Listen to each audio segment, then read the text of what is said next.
You ever get the feeling your whole life can turn upside down because of something so random, so bizarre, that if you told anyone, they'd think you were making it up?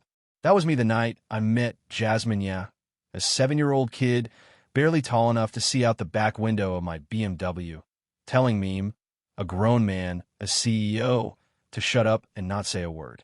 It wasn't anger in her voice, not really, more like the kind of urgency that makes you pay attention, you know what I mean?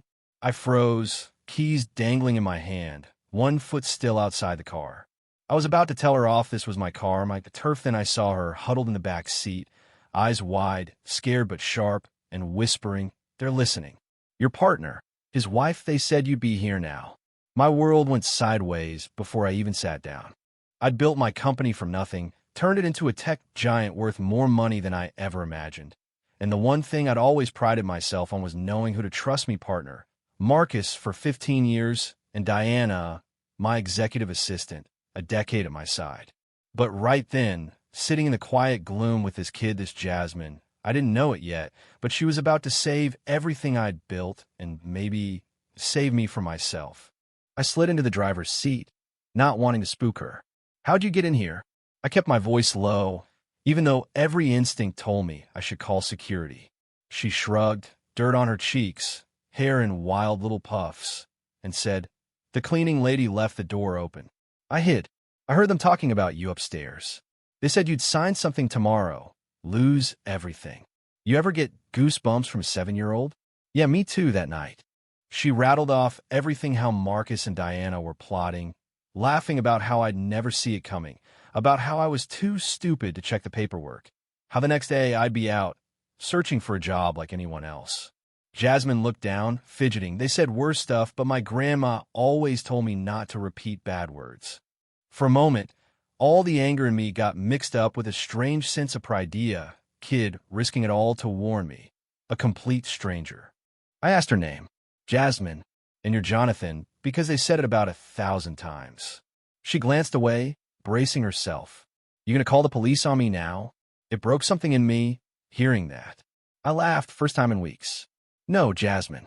In fact, you might have just saved my life." Through the rearview mirror, I watched the office lights blink out, floor by floor. Marcus and Diana were coming down, thinking tomorrow they'd finally take me out. They didn't know a street kid just tipped the scales. I started driving, ideas spinning in my head. Jasmine stared at the passing street lights, silent for a while. Then, why would a kid like her risk everything for a guy she'd never met? I didn't have an answer, not then. But that question changed everything. I pulled into an all-night diner, sat across from Jasmine while she demolished a hamburger like she hadn't eaten in days. My phone buzzed. "Marcus, ready for tomorrow, buddy? The Japanese are going to love our pitch. You're going to retire rich." I showed Jasmine. She snorted, ketchup on her face. "He's got some nerve, lying to your face and smiling." I texted back, all friendly like nothing was wrong, even as my heart pounded in my chest.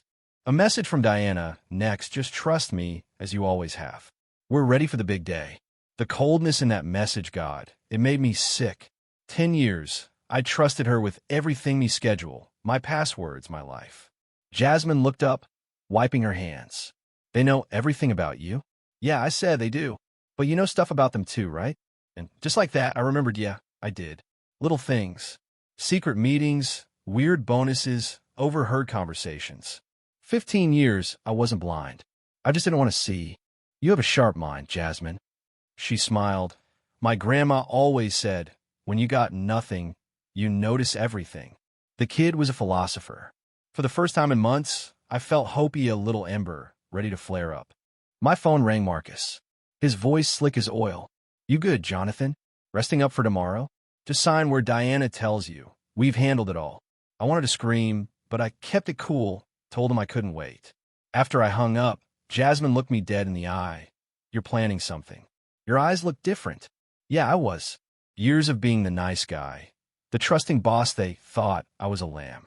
What they didn't know was when you back a lamb into a corner, sometimes you get a wolf. Next morning, Jasmine crashed on my couch, wrapped up in a blanket. I barely slept, mind running 1,000 miles a minute. Diana texted at 6:15 a.m. "Good morning, boss." At the office since 5 o'clock. Everything's ready. Just trust me and sign as always. I almost laughed. The mask these people wore. Jasmine stretched, eyed me over the blanket. Your eyes are different like my grandma when she caught someone lying. I needed her help. Can you go back there today? Listen in. See if you catch anything else. She sat up, deadly serious. That's dangerous.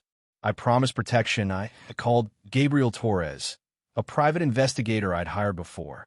Smart guy, ex-cop, let go by Marcus and Diana last year for budget cuts. I finally saw why I was too honest for their games.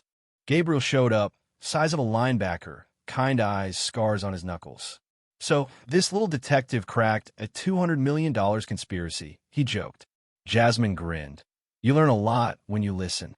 Gabriel pulled up files on his tablet. While she was saving your skin, I did some digging of my own. Marcus and Diana aren't just backstabbers, they're thieves. Fake contracts, money transfers, shell companies $5 million siphoned off while I thought we were partners. Gabriel laid it out. The Japanese merger was about money laundering, not growth. They needed my signature to clean their tracks.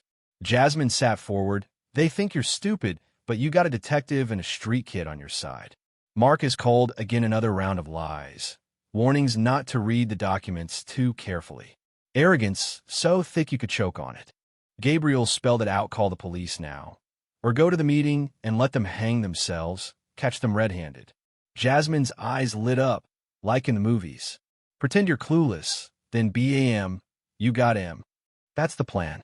Jasmine volunteered to hide and record me, heart stuttered. She was just a kid, but she'd risked everything already. Okay, but Gabriel sticks close to you at all times. He grinned, with pleasure. For the first time in years, I felt the thrill revenge not with anger, but with cold, clear justice.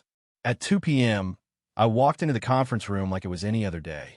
Marcus beamed, hugged me like a brother. Diana, all fake warmth, handed me a folder. Just sign here, boss. Trust me as always. But I had my own cards to play. Actually, I said, I found something interesting last night. Gabriel strode in, flanked by 2 federal agents. Marcus and Diana's smiles faded. I connected my laptop up, popped bank transfers, photos, fake contracts. Remember these transactions? I asked. Diana's hand shook. This is ridiculous. Marcus stood up, angry. Where'd you get this? I laughed. Marcus, you really think I built a $200 million company without learning how to cover my own back?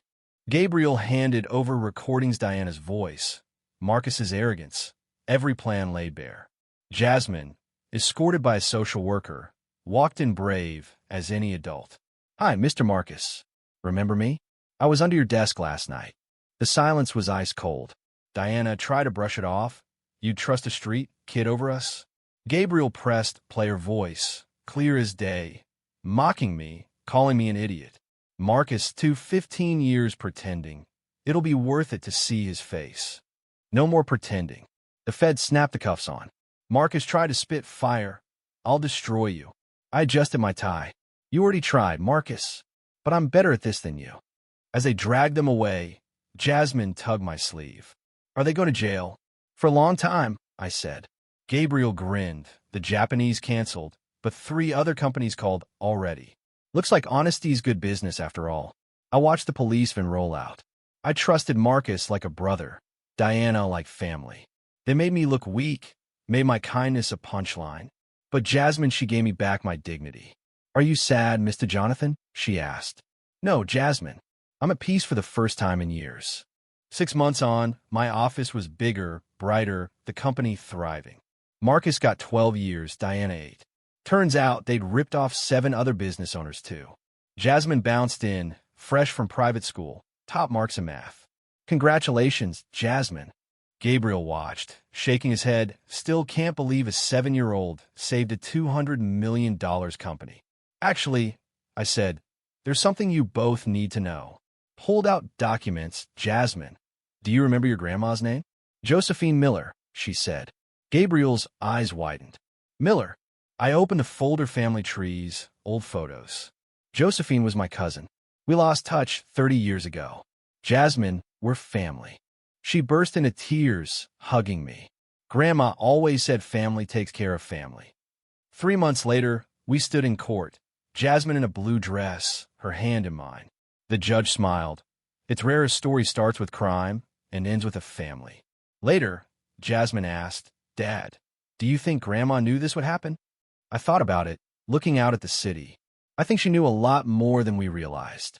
A year after Marcus and Diana's arrest, I got 2 letters, one from each of them, blaming each other, begging for forgiveness. I tore them up without a second thought. Jasmine watched me. It's not about forgiving or note, it's about being better. Smart kid. 5 years on, Miller Industries was in the top 100 tech companies in the country. I started a scholarship for at-risk kids. Jasmine, now 12, honorary president, picking out the kids herself, mentoring them, building them up. At our anniversary dinner, she asked, You know what the best day of my life was? What? I said, the day I got in your car and trusted you. I wasn't just saving your company, I was saving our family. Marcus and Diana thought they were writing the end of my story. Turns out, they just set up the beginning of a much better one. They tried to take everything, but they gave me more than they ever knew: a daughter, a purpose, and a new understanding that family is about loyalty, courage, and loving without conditions.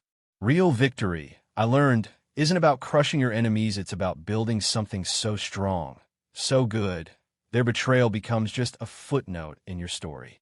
So what do you think? Was I right to trust a kid over 2 adults I'd known half my life? Is justice about payback, or about turning the worst day of your life into the best thing that ever happened to you? Drop your thoughts below, because sometimes the people we least expect become the heroes we'll never forget.